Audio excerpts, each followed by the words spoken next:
సరదా సరదా cigarette దొరల్ తాగుబల్ cigarette అని బ్లాక్ అండ్ వైట్ సినిమాలో అలనాటి కమేడియన్ రేలంగి పాడే పాట ఉంది. ఇప్పుడు అర్జెంట్ గా ఆ పాటను గుర్తు చేసుకోవాల్సిందే. ఎందుకంటే ఇది దొరలు తాగే సిగరెట్ కాబోతుంది కాబట్టి. అంటే సామాన్యుడికి చిక్కకుండా దక్కకుండా పోతోంది అన్నమాట. కాస్త దమ్ము కొట్టు గురువు అని ఫ్రెండ్ కి ఆఫర్ చేసే సాధారణ సిగరెట్ ఇప్పుడు బంగారం కాబోతోంది.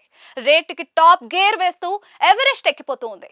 పొగ తాగని వాడు దున్నపోతై పుట్టన్ అన్నాడు మహాకవి గురజాడ అప్పారావు గారి కన్యాశుల్కంలో గిరీశం.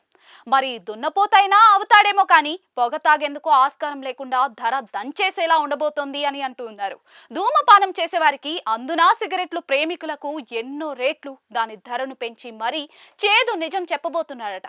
కేంద్రం ఈ విషయంలో సీరియస్ గానే ఉంది అని అంటున్నారు. సిగరెట్లు వల్ల ఆదాయం మాట ఎలా ఉన్నా కూడా అనారోగ్యాలైతే బోలెడొస్తూ ఉన్నాయి. అందుకే సిగరెట్ ధరనే సామాన్యుడు కాదు కదా దొరలైనా కొనలేని స్థితికి అమాంతం పెంచేస్తే ఆ వినియోగం అన్నది తగ్గిపోతుందని కేంద్ర పెద్దలు ఆలోచిస్తున్నారు అని అంటూ ఉన్నారు.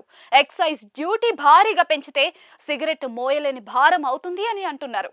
ప్రస్తుతం మార్కెట్లో ఒక సిగరెట్ ధర 18 రూపాయలుగా ఉంది. దీనిని ఏకంగా 4 గింతలుగా అంటే 73 రూపాయలుగా ఒక్కో సిగరెట్ ధరను పెంచాలని చూస్తున్నారు అని అంటూ ఉన్నారు.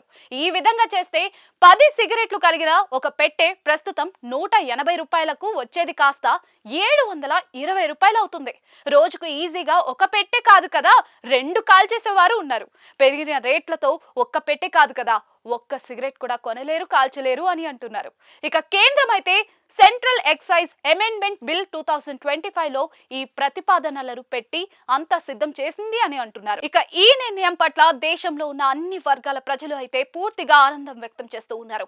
ఒక చేదు అలవాటుని దూరం చేయడానికి ఈ రకంగా చేయాల్సిందే అని సపోర్ట్ చేస్తున్నారు. పాపం సిగరెట్ ప్రేమికులు మాత్రం కింద మీద అవుతున్నారు. ఎందుకంటే వారికి సిగరెట్ లేకపోతే డైలీ కాలకృత్యాలు సాగవు. మరి ఏం చేస్తారో ఏమిటో.